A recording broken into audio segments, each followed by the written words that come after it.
Hands of My Podcast is a proud member of Darkcast Network, presenting the brightest of indie podcasts. Hola, my beautiful humans.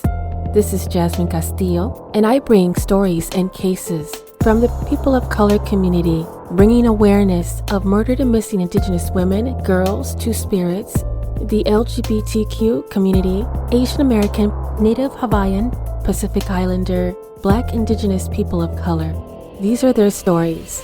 So, welcome to Hands Off My Podcast. This case has limited amount of information from the law enforcement. Most, if not all, of the information comes from the family, who are actively involved in trying to solve this case. This family has expressed their frustration with law enforcement's investigation. All information included is based on publicly available sources online, but I am not posting anything on an absolute fact. I am just reporting what I have found online and do not accuse anyone of anything. Everyone is innocent until proven otherwise in a court of law. This episode will focus on the case of Cieha Annette Taylor, a 28-year-old woman who went missing on February 6, 2020 in Plant City, Florida. I will discuss her background and life prior to her disappearance, as well as the events that took place leading up to it. Additionally, this episode will explore various theories surrounding her disappearance and potential leads that have been investigated thus far. Finally, I will provide an overview of current efforts being made by law enforcement and other organizations to find Cieha Taylor and bring closure to her family and friends. There will be a lot of moving parts, specifically a lot of people involved in her investigation. So you will hear the names Cieha Taylor, mother, G as little cousin, Portia Taylor, sister-in-law, Chris, the brother, Hope Taylor, aunt, Allison S., which is a sibling from another mother and a longtime friend, and Cindy Johnson, who is also aunt. J is often referred as the boyfriend. I will be using the initials J, L, K, T, and K's parents. Interestingly, several people involved in this case have never been publicly named by the law enforcement, so I will identify them by their first initial in this episode.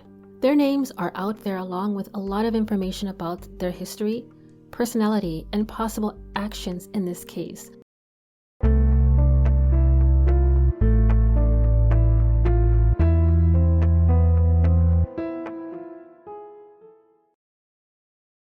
Cieha has an extensive supportive family who enjoyed each other's company and was private before the disappearance. However, after Taylor went missing, the family banded together even more to support and learn how to use social media to get the message out. The family has had to guard themselves against people who like to accuse them of crime and dissect their every movement and emotion. Some of the family has had to deal with death threats. And this is not unusual in true crime cases. In almost every higher profile case, I have seen the family suffer this way from the rumors and the public. It's extremely awful, and my heart goes out to them. It has taken a toll on them, but they speak out against that and continue to look for Cieha Taylor. So previously we talked about the part 1 of Cieha Annette Taylor, efforts that were conducted by the law enforcement and community members to locate Cieha Taylor after she went missing on February 6, 2020. There have been other possible explanations for Cieha's disappearance, and I will discuss the various theories that have been put forward to explain why Cieha went missing. This could include potential foul play, abduction, or any other possible explanations that have been suggested by family and friends of Cieha, as well as the law enforcement. The news runs an article about the case, but curiously the sheriff's office tells the news that, quote, Taylor has made suicidal statements in the past, end quote, and the family has to combat suicidal rumors as well as look for Cieha Taylor. This, I know for sure, affects the family on these particular rumors. Quote, I still know her, and I know her better than anyone else, and I know that this is absolutely not the case here, stated Cieha Taylor. She would not disappear. She would contact me or her best friend, end quote. Cieha would also state that, "What are 3 things that you are grateful for?" Allison S. said that Cieha would remind herself to be grateful every single day. The love is perfect, and this perfect love orchestrates what we call life, this random chaos of things happening by chance and divine timing. You can trust in this love. And when you notice these odd God moments that we call coincidences, just give appreciation and know that God is always with you. Quote, "There is no way Cieha was suicidal that day." According to Allison, a new detective, Detective Florio, which we identified in the previous episode of Part 1, was assigned to the case. Detective Florio joined HCSO in 2006 and was promoted to detective in 2013. Detective Florio has worked in HCSO's Criminal Investigations Division since 2014. But the detective that was assigned to her case 10 days later from the day, Thursday, the time he got the file in the case, it was 10 days later. So he and his superiors did realize, the things that had happened that were failures. So there was a deep hurt, if you will, because I trust law enforcement. I had a lot of confidence in them. And it really broke mine, and so it was hard. However, in dealing with my detective on the case, he's done an amazing job for me. He has tried to protect me too, as far as my feelings and understanding what I'm going through. And he requested that Allison meet with him in his office at the HCSO. Allison says she gives him the same statements. Detective Florio re-interviews all the other parties as well. On the 15th, this day was the first family search, and Cieha's brother had flown in from Iowa to help. During his search, Cieha's quote-unquote boyfriend appeared to help, but the family turned him away, saying that they were emotional and angry and wanted him to leave. They all knew about Cieha's rocky relationship with him and knew he was the last to see her. A family-run Facebook group dedicated to finding Cieha was created around this time frame. After the first search and the Finding Cieha Facebook page was made, the community members messaged the family to tell them that they had witnessed the officer moving Cieha's car. This was the first time the family had heard these details. On Saturday, February 15th, by this time, Hillsborough County Sheriff's deputies have been doing searches, quote-unquote, canines, helicopters, going door to door. They kind of did their thing, Portia Taylor, sister-in-law, states. The family searches the area this day. At this point in time, the family has done multiple searches in this area. Quote, "We just want to make sure that she is okay," Kanitha stated, "and let her know that she has people out here that love her, and we're going to do everything to find her to bring her home. It certainly looks like love out here," end quote. February 20th through the 27th estimated. Most news sources say that there were no leads at this time, but one reported that there were some leads, but investigators need to help from the public to gather more information. The family makes t-shirts with Cieha's face on them to help area people know what she looks like, and they wear them to raise awareness. The family places signs asking for information at the missing location. Deputies stopped cars, handed out 500 flyers about Cieha Taylor, and asked for information. They also placed an electronic sign there. This let in some leads, but they ended up dead ends. There was a slew of sighting tips, and each one was looked into, but all led nowhere. The family asks, what if you see someone who looks like her? Snap a picture of them, send it to their page, and save the photo. Then, call the police and show them, and email that photo once the police arrive at the police department. February 25th, 2020, which was a Tuesday, according to Kanitha, Cieha has been 19 days without communication, no calls or texts. 20 days after Kaya's mysterious disappearance on February 26, her family and friends were shocked. The office manager at Foxy Farms, which was the strawberry distribution plant, to find her shoes located near her car by a light pole that had a missing persons flyer with Kaya's picture attached. Cieha had also walked her dog over to that spot for a break. This area had already been searched before the shoes appeared, leading investigators to believe that someone put them there. The police took the shoes for further investigation, where they were confirmed as belonging to Cieha by her mother. It was unsettling discovery that brought no closure or answers for those searching for Cieha Taylor. It provided me more questions than answers. And ironically and strangely enough, these abandoned shoes featured in a similar case, like Kelly Marie Vasquez. Quote, "I felt that they were placed there and somebody maybe was remorseful," Cieha told Dateline. "We searched in that area for weeks and never found anything. Those shoes were ones I gave her and I definitely would have noticed them." End quote. Saturday, February 29th, investigators of HCSO and Homeland Security searched the area for clues. By March 3rd, a GoFundMe was created for Cieha Taylor by Portia, and the funds were intended to go to a private investigator. They reached their goal. By March 13th, 2020, NamUs profile is created for Cieha Taylor. Unfortunately, in NamUs, they have Cieha listed as only Caucasian, yet she is confirmed to be biracial by her family. I've noticed this occurrence in a lot of cases where we are dealing with biracial or mixed race persons that are missing. Some have been mislabeled and identified, which increases the chances of them not being found.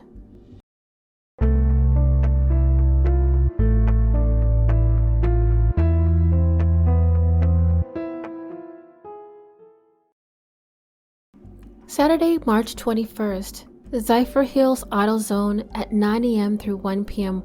was a car wash fundraiser to raise reward money. Unfortunately, it was postponed due to the COVID-19 pandemic.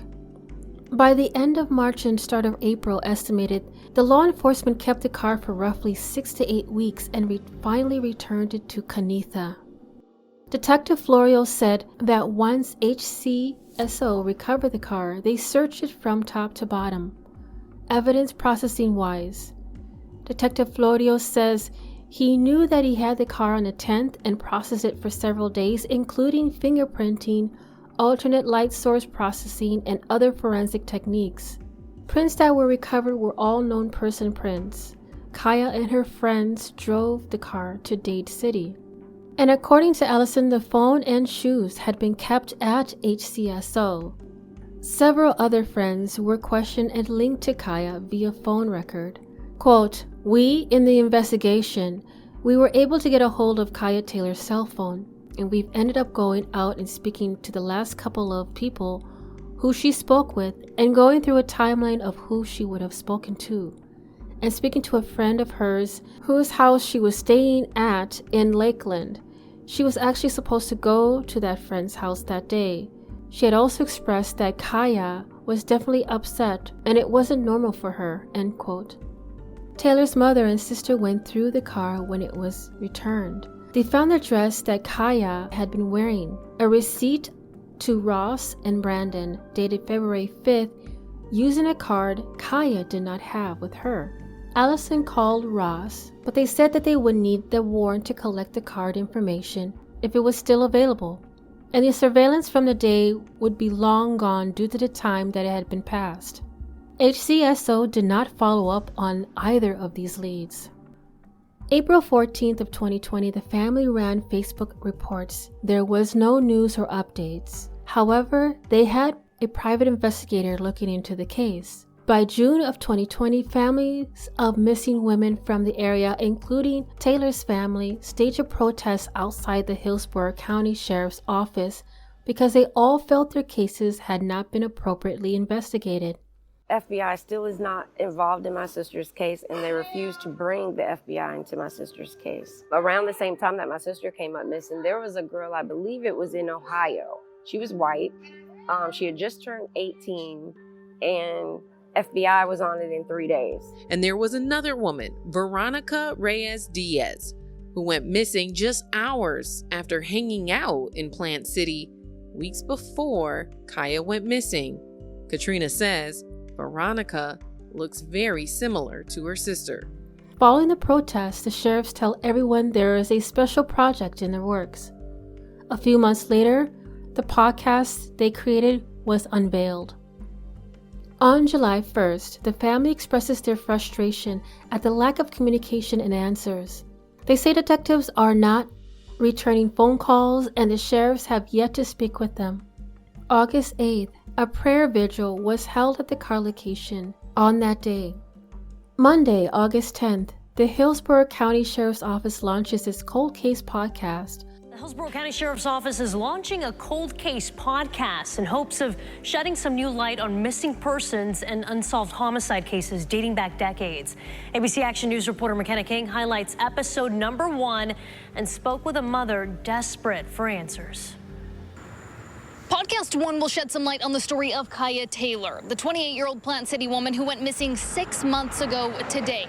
To mark that anniversary, her family and friends gathered here tonight, where deputies found her car. It's been overwhelming because it is the 6-month mark, and we really didn't think we would be here at this mark. By now, Cieha Taylor was hoping for more answers. There's no trace, there's no evidence, there's nothing. So it's like we're sitting from the very day that we found her car till now, there's nothing. Instead, time has seemingly stood still. It's kind of like a twilight zone. While the sheriff's office continues to follow leads, they're hoping their new cold case podcast called Unfinished Business helps bring answers for families like the Taylors. These cases are extremely heartbreaking, even devastating to the families of these victims. We're hoping that this will generate new leads. So that another 6 months from now, the Taylor family at least has closure. Somewhere, someone knows something.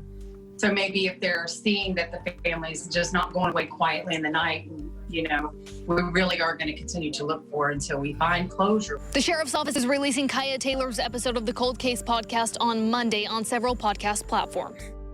On December 4th, On Dateline features Cieha Taylor in their 7th anniversary of the series post. In 2022, Kendall Ray continues her help in Cieha Taylor's case by doing a podcast interview with the family and friends of Cieha Taylor. Cieha had to go live with her son and daughter-in-law in Iowa for a bit because of the memories of being in her home. Cieha's room is left nearly as it was. And since she was raised there, the house is packed with memories. Cieha's mother moved her everyday items like face washes and razors back into her room, just so that it didn't hurt her so much in the quiet moments to have the reminders there. Cieha's family called state attorney's offices and has yet to receive results.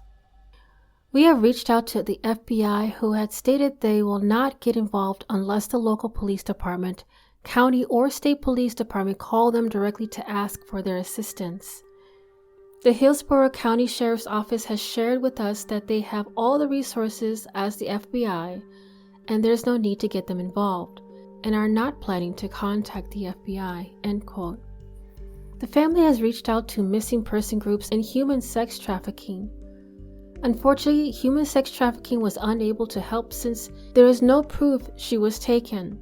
The family reaches out to TV shows, podcasts, and even Nancy Grace and Dr. Phil. The family asks you to contact these types of people on their behalf. So in the following days but unknown exact time frame, the family searches the surrounding areas of her empty car for weeks. They search the railroad tracks and the roads. Finally, the searches had to stop because of the COVID-19, and Portia Taylor and her husband Chris returned home to Iowa. The family has tried to reach out to Jay, but he is unresponsive to the family. The family finds that curious, considering they were supposed to have been in a relationship. Investigators look for surveillance footage for Cieha and search for anyone who might have seen her that night. Detective Florio says they knocked on neighbors' doors from up and down north, south, east, west of that location, end quote. One video from a local business was recovered, but it was not of use. Another theory is the foul play hate crime theory. In 2021, Melissa Zeus creates a change petition with the intent of having to write S.A. Warren to investigate the case as a hate crime. On February 6 of 2021, a remembrance is held on the first anniversary. They had t-shirts and bracelets for sale along with another search around 9 a.m. to 12 p.m. in the area she had been last seen. Throughout 2021, the family continues to raise funds for the reward money by selling shirts, bracelets, and selling bumper stickers. By November 16th of 2021, friends and family gather around for Taylor's birthday at the missing car location. They lit candles, prayed, and listened to Gracious Tempest by Hillside, Young and Free. They also did another unofficial search of the area. The family has $10,000 available as a reward to anyone with information about Cieha Annette Taylor, end quote. The news mentions Crime Stoppers, but I think the family was also offering this as a private reward, not through Crime Stoppers. January 24th, 2022, Court TV makes a segment and includes an interview with Cieha Taylor, Cieha Taylor's mother. During the Court TV interview, Cieha says the police do not have any suspects and was told by the detective that Jay and his friends have cooperated. And this episode has footage of the area and mapping of the car's location, shoes, and tracks. June 15th, 2022, the police have not ruled the boyfriend out. Instead, law enforcement has said they've done everything possible and are hopeful someone will come forward with information. A group of volunteers called We Are the Essentials searched where the car was found. Then, they started to breathe new fire into the case. And if you want to donate to the group, I will provide their website information in the show notes. August 7th, followers of Finding Cieha social media accounts report to Finding Cieha that they are being targeted for following or commenting on public posts. The family asks that people do not abandon them now. They believe Jay and his followers are behind the harassment. By September 28th, Finding Cieha pages states that they now have incriminating information about Jay's involvement with Cieha's disappearance. They now promise a release of all the texts, videos, and everything they can. This includes porn content and drug consumption videos created and uploaded at the best friend's K's ISP address. October 20th through the 21st. The family plans for a fundraiser. They are tie-dyeing another batch of t-shirts, tie-dye being Cieha's favorite, and doing an online auction to keep raising funds to make the reward bigger. And the family continues to do physical searches for Cieha daily. November 5th, a GoFundMe was created for Cieha Taylor by Hope Taylor, who is Cieha's aunt, raising funds for a new sign after someone attacked the last. Someone had attempted to cut the photo out with a knife. They also slashed across the waist on one image and stabbed Cieha Taylor's face in the photo. And as I checked as of today, they still need to meet their goal of buying a new sign and surveillance camera. Right now, they've only received a little bit over $800 out of the $1,000 that they need to raise for the sign. Saturday, November 12th, between 9 a.m. and 1 p.m., right on 902 East Trapno Road in Plant City, Florida, a group of retired law enforcement officers and veterans volunteered to look for clues in the case. They plan an event near Cieha's birthday to try to give the family comfort and raise awareness for the people of color who have gone missing in the area and are ignored. How often do you hear about our black and brown girls missing? You don't hear that very often. It could be you. I could be talking to you now and then you're gone. The family invites news stations and stages the car to show the public exactly how it had been found. And by this year, January 11th, 2023, the case starts to form against a particular person and their accomplices.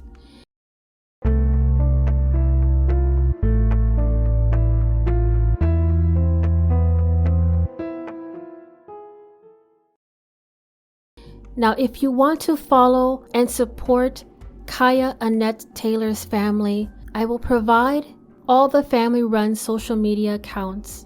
The Taylor family is offering $10,000, the reward for any information that leads them to Cieha. Crime Stoppers is also offering up to $5,000 also. As of today, Cieha Annette Taylor is still missing. She is African American and Caucasian female with brown, red, or considered auburn colored hair. Was 28 years old when she went missing. She is about 5 feet 6 inches, weighs between 107 to 180 pounds. Brown eyes. The clothing and jewelry description: a blue, gray, red, and white striped short-sleeved mini dress, tan knee-high boots, and possibly a pink cardigan sweater. A photo of the dress and the sweater is posted with this case summary. Cieha's ears are pierced. She has the following tattoos: an infinity symbol on the left side of her upper chest, 2 X's on the back of her shoulder, a rose on the inside of her forearm, a sun on her upper right thigh, and a ladybug on the outside of her left calf leg. Photos of some of the tattoos are posted in this case summary. She has scars on the insides of her forearm and a scar on her right upper arm. If you have any information regarding Cieha Annette Taylor, please don't hesitate to contact the Hillsborough County Sheriff's Office at 813-247-8000 or the family directly at the social media accounts that I will identify in the show notes. If you enjoy our show, please rate and review us on Apple Podcasts, and be sure to come back next week for our discussion of true crime stories. Until then, this is Jasmine Castillo. We are voiceless no more. This podcast was created, produced, recorded, and edited by Jasmine Castillo.